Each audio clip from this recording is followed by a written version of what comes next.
तुम्हारे लिए दिया जलाएंगे तब तुम अपने बच्चों से खुश होगे, या सिर्फ वो प्यार से माँ पिताजी कह दे, सिर्फ मेरी प्यारी माँ और मेरे प्यारे पिताजी कह दे तो तुम खुश हो जाओगे। तुम उससे कुछ नहीं चाहते हो। इसी तरह से जो परमात्मा है वो हमसे कुछ नहीं चाहते हैं, वो ऐसे ही खुश रहते हैं, वो हमसे कोई प्रक्रिया नहीं कराना चाहते। तुम्हारे बच्चे तुम्हारे लिए सुबह से शाम तक भूखे रहे, तुम्हें अच्छा लगेगा? नहीं, तुम कहोगे बेटा मैं तो वैसे ही तुमसे खुश हूँ, बस तुम खुश हो तो हम भी खुश हैं, यही कहोगे। ऐसे ही जो परमपिता परमेश्वर है वो कहते हैं कि मेरे लिए कुछ करने की आवश्यकता नहीं है, यदि मुझे पाना है तो प्यार से माँ, चाहे हम उसको राम कह दे, चाहे हम उसको श्याम कह दे, राधा स्वामी कह दे, सिर्फ उन्हें प्यार से इस हृदय से पुकारना है।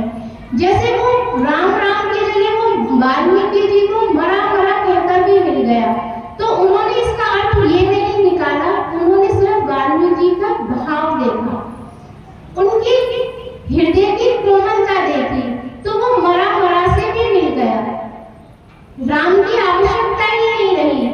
माँ को तो प्यार से कुछ भी बुला लो, सिर्फ प्यार से कह दो माँ, तो वो वैसे ही मिल जाएगा। पिताजी को कह दो मेरे प्यारे पिताजी, वो वैसे ही मिल जाएंगे।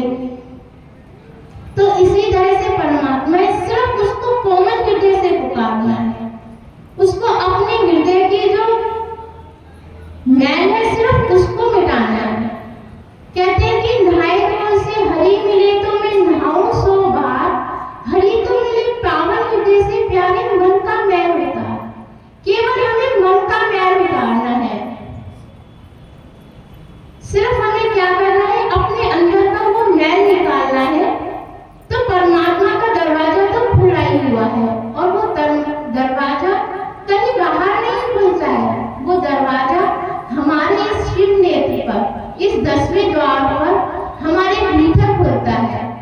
और उसको खोलने के लिए हमें बाहर नहीं जाना होगा कि हमें उस स्थान पे जाना है, हमें पहाड़ों पे जाना है, हमें तीर्थ स्थानों पे जाना है। कि कहते हैं कि नहाए कौन से हरि मिले तो मैं नहाऊं 100 बार। हरि परमात्मा कह लो, हरि कह लो, उसको कुछ भी कह लो, सिर्फ उसके मिलने की बात है कि हरि तो मेरे पावन हृदय से प्यारे मन का मैल उतार। इस तरह से एक छोटे सा वृत्तांत है कि एक संत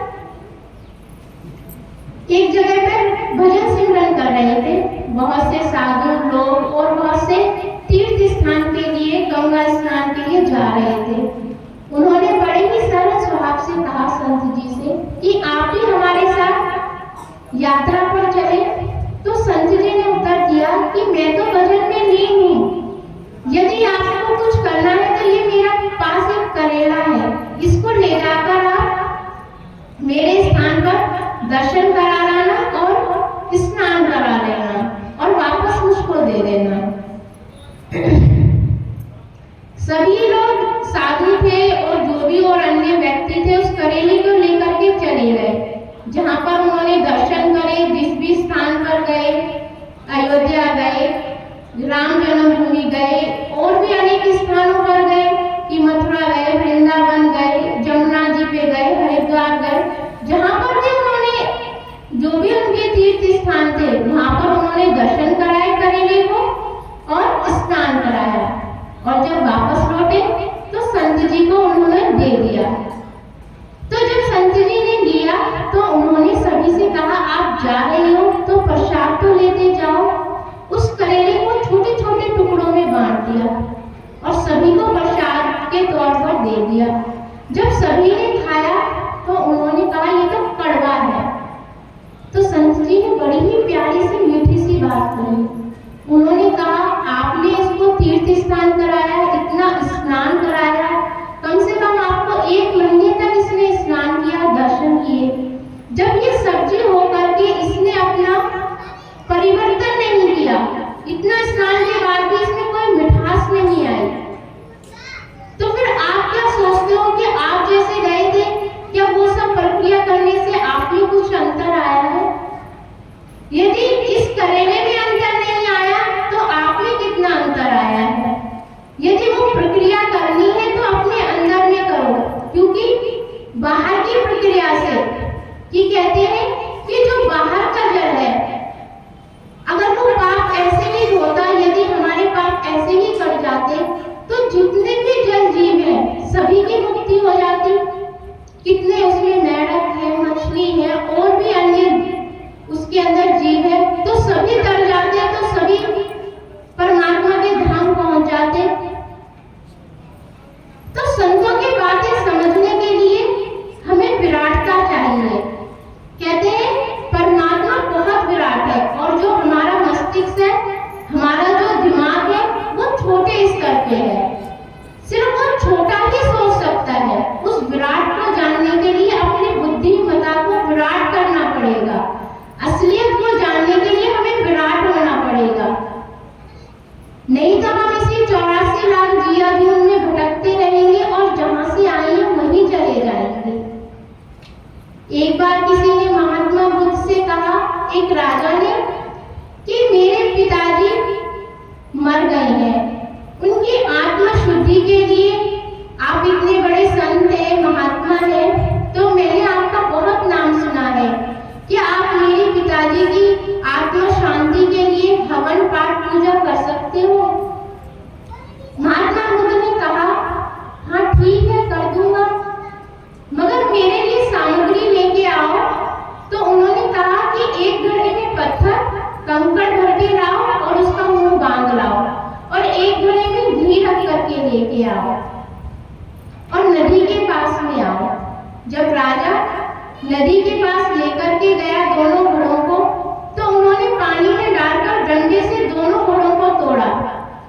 कंकड़ पत्थर वाला घड़ा नीचे डूब गया और जो जिस पर घी रखा था उसको फोड़ा तो घी ऊपर तैरता रहा।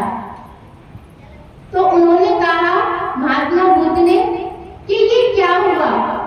तो राजा ने कहा, उस व्यक्ति ने जिसके पिताजी की आत्मा शुद्धि के लिए, उसकी शांति के लिए वो जो पाठ पूजा करा रहे थे, उन्होंने कहा ये तो प्रकृति का नियम है। जो कंकड़ पत्थर है वो तो नीचे ही डूबने थे और घी है इसको तो ऊपर ही तैरना था। तो महात्मा बुद्ध ने बड़ी सरलता से समझाया कि फिर ये हम प्रकृति के नियम के विरुद्ध कैसे हो सकते हैं। जो भी इंसान अपने जीवन में जो भी होता है वो वही काटता है। तुम्हारे और मेरे करने से क्या होगा? यदि मैं खाना खा लूं तो क्या आपका पेट भर जाएगा? यदि आप खाना खा लें तो मेरा पेट भर जाएगा। कहते हैं जो हमारी अंतिम यात्रा होती है, मरने के बाद की यात्रा में जो हमारे अच्छे और बुरे कर्म होते हैं वही हमारे साथ जाते हैं। दूसरा हमारा बेटा हो, हमारी बेटी हो, हमारी पत्नी हो, भाई हो, अड़ोसी पड़ोसी, चाहे वो हमारे लिए मरने के बाद कुछ भी कर ले, किसी को भी कितना भी दान दे ले, कुछ भी हमारे लिए कुछ भी कर ले, वो हमारे काम नहीं आएगा। यदि काम आएगा तो हमारे द्वारा किया गया हमारे अच्छे और बुरे कर्म होंगे। जो बुरे कर्म होंगे इस कंकड़ पत्थर की तरह वो मनुष्य को डुबा देंगे और जो उसके सत्कर्म होंगे वो घी की तरह उसको आगे की यात्रा में उसकी सहायता करेंगे। ये संतों की बात जब हम सुनते हैं तो हमें अपने जीवन में परिवर्तन लाना है कि मरने के बाद की प्रक्रिया हमारे लिए कोई कुछ भी करे, क्या वो हमारे काम आएगा? नहीं। हमारे द्वारा किया गया ही सत्कर्म, अच्छे कर्म और बुरे कर्म वही हमारे आगे की यात्रा में काम आएंगे। यदि मनुष्य सोचता तो अपने साथ जब कफन ओढ़ता तो उसमें जेब लगा लेता और उसके साथ कुछ भर करके ले जाता, मगर कफन तो सिर्फ हमारे साथ क्या जाएगा? कहते हैं मन मरा ना माया मरी, मर मर गए शरीर, आशा तृष्णा वही रही, कह गए दास कबीर। क्यों कह गए दास कबीर? क्यों कहा उन्होंने ऐसा कि मन मरा ना माया मरी, मर मर गए शरीर, कि ये शरीर तो हमेशा मरता रहता है, तो इसके साथ क्या जाता है? अच्छे और बुरे कर्म तो जाते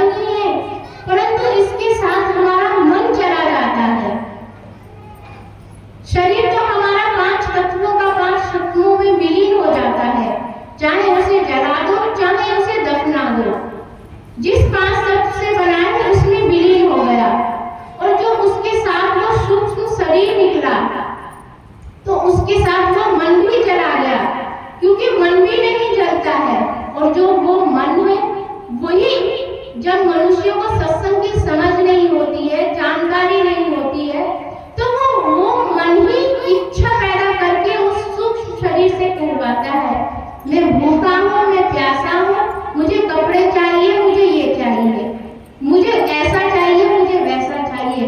तो चाहिए तो उस 5 तत्वों से बने शरीर को था। अब उस सूक्ष्म शरीर को क्या चाहिए, क्योंकि उसको अपने जीते जी सत्संग की समझ नहीं थी, तो वो मन तो उसके साथ गया। जैसा मन पहले था वैसा ही मन मरने के बाद गया।